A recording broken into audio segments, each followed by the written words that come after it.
Assalamualaikum, saya Komander Rendah Kanan Siti Nur Amalina binti Arifin, nombor matrik 2023623164, akan memberikan sedikit tazkirah mengenai hikmah di sebalik puasa.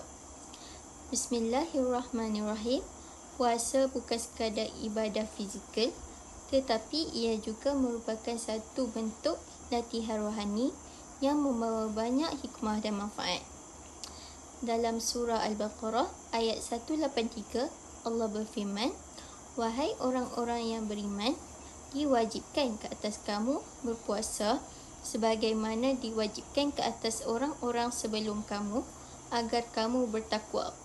Dari ayat ini, kita faham bahawa tujuan utama puasa adalah untuk membentuk ketakwaan dalam diri kita. Antara hikmah puasa yang boleh kita renungkan ada 3, iaitu yang pertama, mendidik sabar. Menahan lapar, dahaga dan hawa nafsu dapat mengajar kita untuk bersabar dalam menghadapi ujian kehidupan. Yang kedua, merasai kesusahan orang miskin.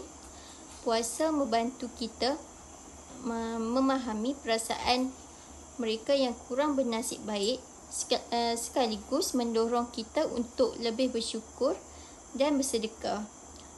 Yang ketiga, menyucikan hati dan jiwa.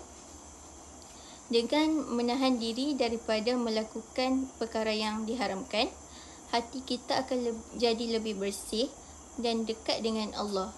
Rasulullah SAW bersabda bahawa barang siapa yang berpuasa dengan penuh keimanan dan mengharapkan pahala dari Allah, maka akan diampuni dosa-dosanya yang telah lalu.